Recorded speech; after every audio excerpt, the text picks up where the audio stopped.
Et voilà, nous revoici après plus de 48 heures de la pause du pouring sur le carnet créatif, que ce soit dans la page ou sur la couverture.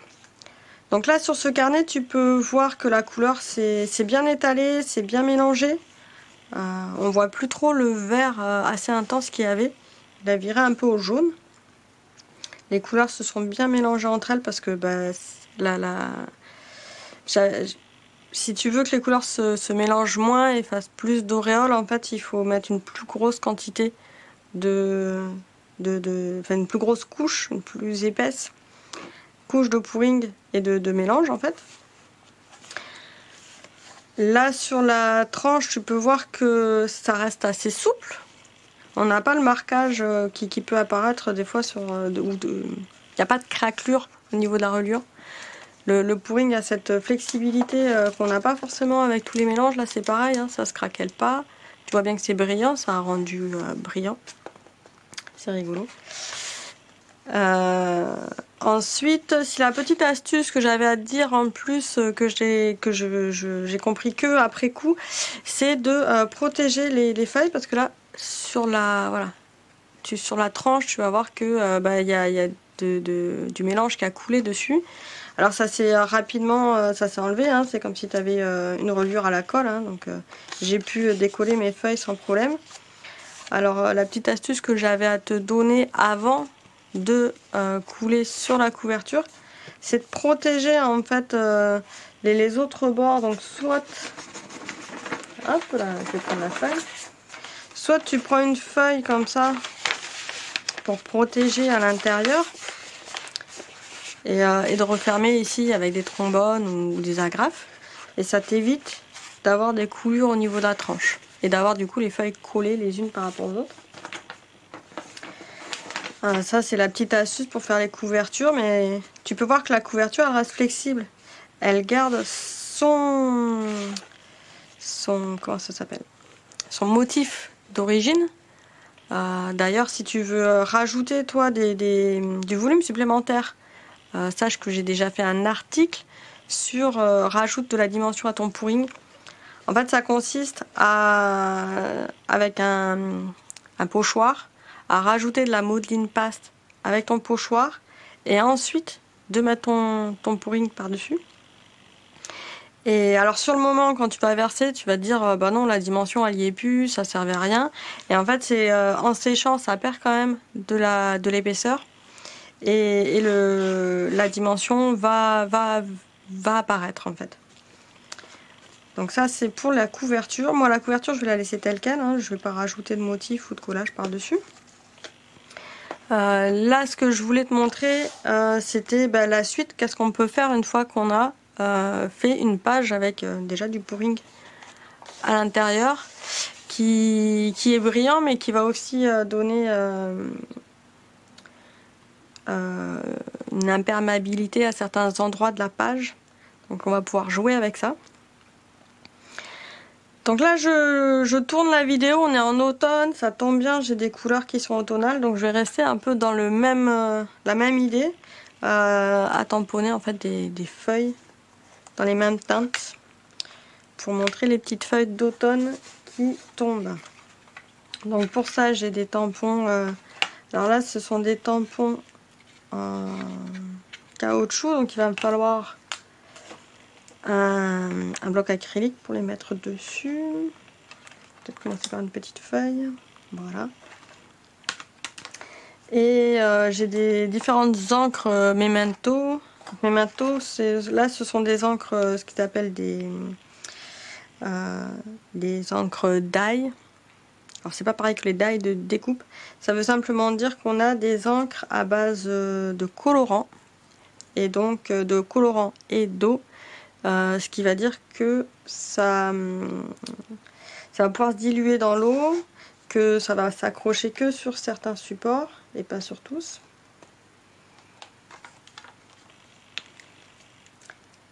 Alors je vais faire quelque chose qui se fait pas forcément trop, c'est de mélanger les encres sur un tampon Alors si tu fais ça, sache que tu as un risque pour que la couleur précédente apparaisse sur ton encreur suivant. À toi de voir si tu as envie de mélanger comme ça les encres entre elles ou si au contraire tu veux garder une couleur pure.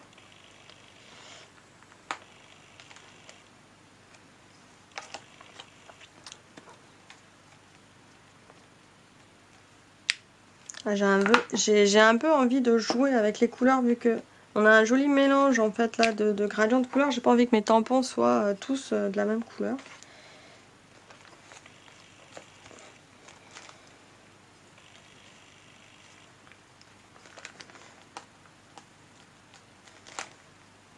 Là tu vois que y a le tampon a débordé en fait sur la couleur. Et si j'essuie, ça disparaît tout seul. Voilà. Donc cette encre là n'est pas faite pour s'accrocher sur le pouring. Si tu voulais quelque chose qui va s'accrocher en couleur d'encre sur un support lisse comme ça, il faudrait prendre par exemple de l'encre Stazone.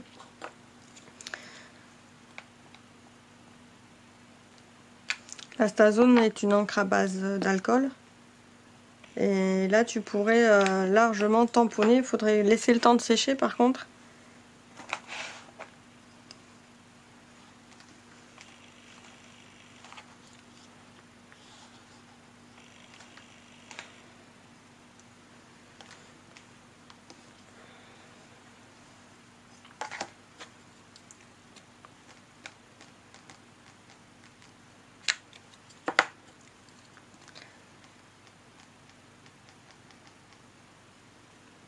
Là je recherche à faire des motifs qui vont nous rappeler l'automne, donc sans forcément qu'ils soient parfaitement imprimés. D'ailleurs ça n'a pas vraiment imprimé, c'est pas grave. Hop, flyer.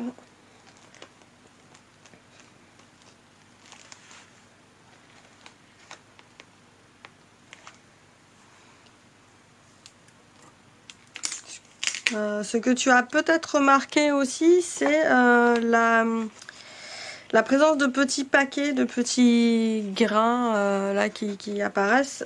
C'est la couleur un peu verte marron que j'avais pas voulu trop diluer pour garder justement le dégradé de couleur et pas une couleur unie. Et parce que je n'ai pas assez mélangé, ça fait encore des petits paquets de grains, en fait, de poudre. Hein. C'est comme des grumeaux dans la farine quand on fait des crêpes. Et ces petits paquets, moi je trouve que c'est assez esthétique. En fait, ça apporte du volume à ma page. C'est quelque chose, si tu as envie toi de l'éviter parce que tu trouves pas que ce soit très joli, il faudra bien mélanger tes poudres dans le mélange du pouring que tu vas faire avant de le verser sur la page. Moi sur cette page là je trouve que ça apporte du volume, ça donne du charme. Après ça dépend de l'effet que tu vas rechercher, même si on peut pas tout maîtriser. Il y a des petites choses comme ça sur lesquelles on peut quand même jouer.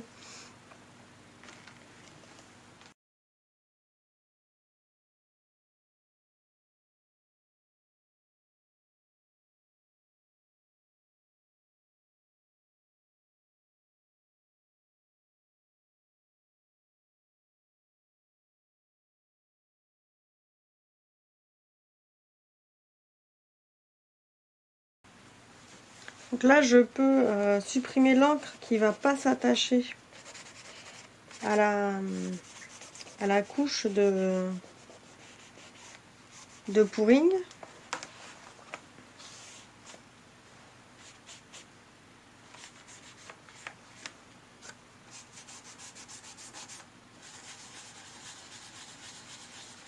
Donc ça fait un peu l'effet d'un... comme le growing gum, je sais pas si tu connais, c'est utilisé en aquarelle pour imperméabiliser la page. Et après on peut l'enlever. Et ça permet de faire des jeux comme ça de masques. Et ça donne l'impression en fait que le motif a été imprimé avant avant la couche. Ça permet de faire un jeu de superposition. Voilà.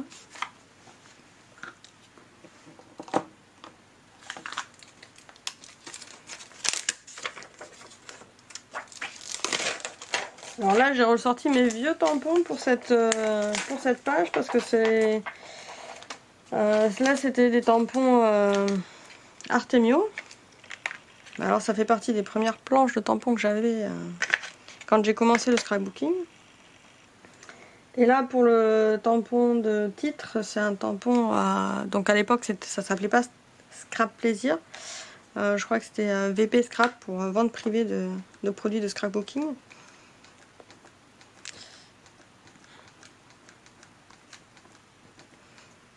Ça n'empêche pas que les motifs sont pas démodés et que du coup je rentabilise un peu je rentabilise mes planches avec le temps et la durée d'utilisation. Si on y prend soin, ça peut nous servir très très longtemps.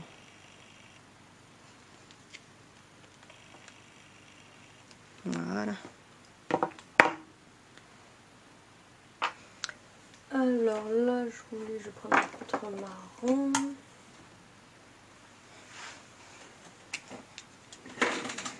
On va embellir un petit peu.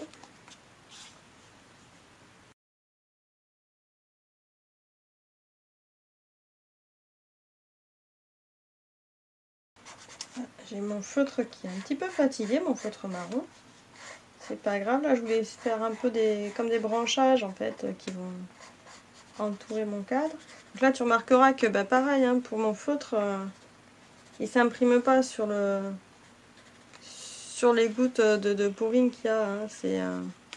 Il me faudra un marqueur pour pouvoir écrire sur ces surfaces là, il faut utiliser un marqueur en fait. Je vais faire des petites feuilles.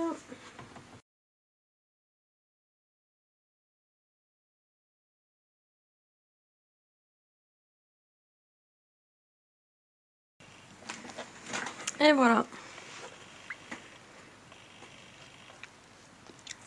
Je vais peut-être le mettre dans ce sens-là. Ça parlera peut-être un peu plus. Voilà, dans ce sens-là. Comment rajouter du pouring à ton art journal? Après, il y a plusieurs façons d'appliquer le pouring. Tu peux directement, toi aussi, verser le contenu hein, des vers sur la page. Tu peux faire un effet papillon. Je vais te chercher l'autre page que j'avais réalisée.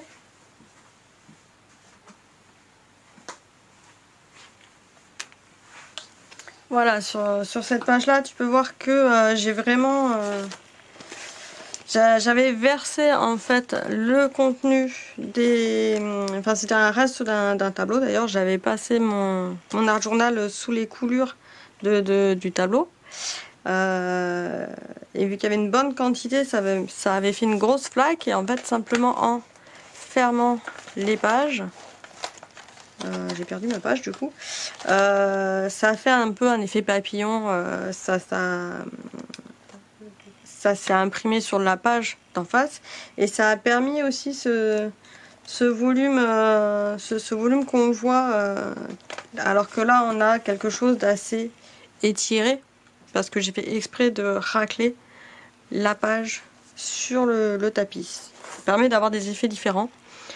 Tu peux aussi récupérer des gouttes pour faire des effets de drop, enfin c'est des effets de gouttes en fait, hein, sur le fond de page.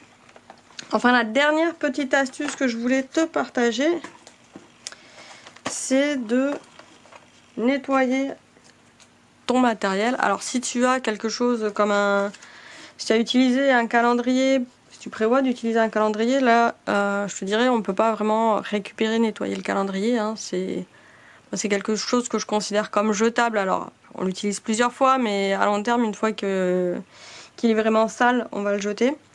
Par contre, une surface comme ici, une surface qui va être imperméable, comme un tapis téflon, comme des plaques de verre. Maintenant, ça se fait beaucoup à la place d'avoir un tapis de découpe comme ça en plastique qui permet d'absorber la découpe au cutter. Tu peux trouver des plaques de verre pour faire un sous-main. Donc ça reste des endroits imperméables en fait. Tu pourras les nettoyer. Alors un bloc acrylique, ça peut être un... Donc il te faut quelque chose de dur et de plat. Bloc acrylique, c'est génial. Et simplement le passer sur le tapis. Et là tu vois que tu as la peinture qui part, donc il faut le faire une fois sec, parce que si c'est pas encore sec, ça va pas partir en feuilles, hein, ça va s'étaler, tu vas t'en mettre de partout. Donc une fois que c'est bien sec, tu peux nettoyer facilement et rapidement le tapis téflon ou la table en plastique. Voire même sur des grosses gouttes comme celle-ci, tu peux directement l'enlever à la main. Ça s'enlève tout seul. Et je pense, je me suis pas encore amusée à le faire, que tu peux même avec du pouring faire ce qu'on appelle les drops ou les petites billes que tu peux recoller ensuite. Donc là, tu vois, si je prends mes petites billes là, qui ont coulé pendant la réalisation de la couverture et le séchage, je pourrais très bien envisager de les recoller. Alors, je reprends mon carnet. Hop, hop, hop, là. Dans ce sens-là, je pourrais très bien envisager de les recoller. Ça me ferait un petit peu de volume d'ailleurs, c'est sympa. Voilà. Alors peut-être pas forcément ici, peut-être un peu plus bas. C'est pas mal. Donc là, après une colle liquide, hop là, une colle liquide transparente.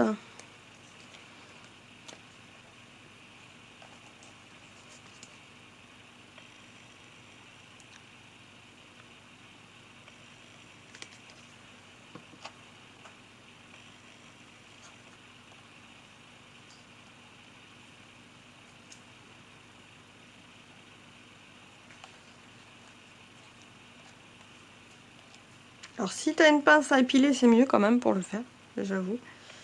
Là, j'avais pas prévu en fait. Hop. Voilà. Donc tu peux comme ça récupérer des éléments et puis là ça fait un peu de volume différemment en fait. Donc t'amuser aussi à récupérer, bah là il y a encore une goutte, hein, à récupérer, tu peux en faire d'avance, tu peux les mettre de côté. Ça dépend des coloris aussi, hein, parce que là j'ai fait un bon mélange de couleurs, ça peut pas forcément s'harmoniser avec tout. Hop, et voilà. Bon, bah je vais finir de nettoyer mon matériel. Si tu as des questions, des choses comme ça, n'hésite pas à les poser sur le groupe. Et je te dis à très bientôt. J'espère que cette astuce t'a aidé et va pouvoir t'inspirer pour plein de nouvelles réalisations. À bientôt!